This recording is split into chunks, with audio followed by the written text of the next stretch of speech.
Okay, what I'm about to harvest some worms here. I got about 3 buckets.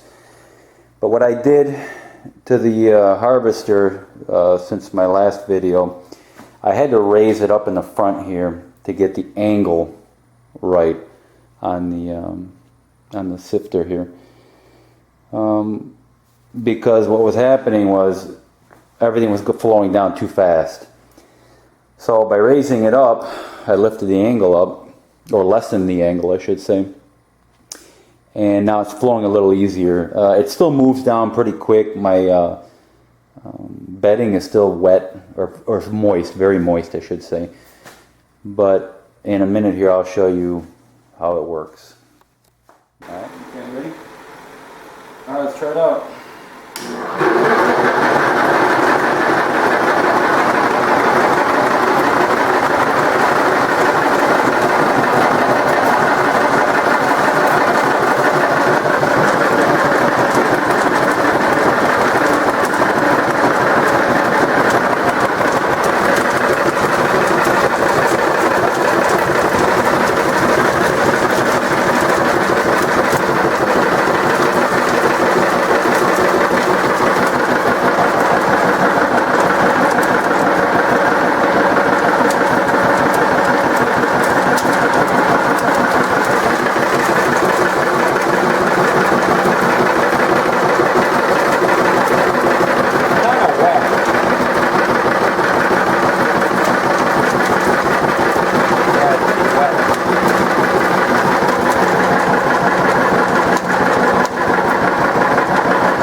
Well, anyways, I just got done. What I've noticed is, well, first of all, my castings, or my the bedding, the worm bedding, was a little moist, a little too moist, and it wanted to flow down real quick, and it was sticking to the screen. So, I mean, I had to keep pushing it back and pushing it back. If it was drier, it would have worked much better. But you know what? Overall, I'm happy with it. I had 3 buckets, and I don't know. I guess they were not quite ready yet, but good enough for my first time here doing it. Anyways, I got this much castings. I don't know how much it weighs, probably 30-40 pounds, maybe. Of course, it's a little wet yet, so it'll lighten up once it dries. But anyways, this is going in my garden. There's probably itty bitty worms in here too that probably fell through, and maybe an occasional cocoon, but that's okay. They'll feed my garden better. And these two buckets were they're very little worms and cocoons I got, and I filled these two buckets up. And I'm gonna let these mature, let them grow till they get to an adult size. But anyways, overall, it worked pretty good for something homemade. You know, something like this costs, like I said earlier in my earlier video, about 2,500 bucks. You know, an all metal one that's very nice. But for a few $100, you know, you can't go wrong. But I guess that's about it. If any of you guys plan on making one of these here, you can see I sandwiched the blade of the Sawzall with 2 strips of aluminum, and I sandwiched them here with these angle plates.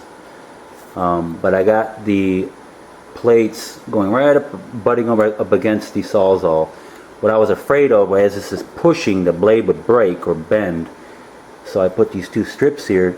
There's one on the top and one on the bottom here. And if I get a good close-up, and I put a wire on there, you can see the wire. That's to keep them from coming apart if they were to. Just to keep it nice and sandwiched tight. Alright. Anyways, it worked okay. And I got me some castings. This is going directly into my garden to feed everything and turn it nice and green and tasty. And these buckets here are my real little baby worms and cocoons. And the other 3 buckets, I put new bedding in there, and the worms, and they're going to start the process over again. I only got about a half a pound of worms per 3.5 gallon bucket like this. About a half a pound each. I think I need about a pound per bucket, but it took about a month to get that castings just about ready. So if I had a pound in there of worms, I think I can get it in 2 weeks, like I've been hearing. But anyways, that's about it. Alright guys, let me know what you think.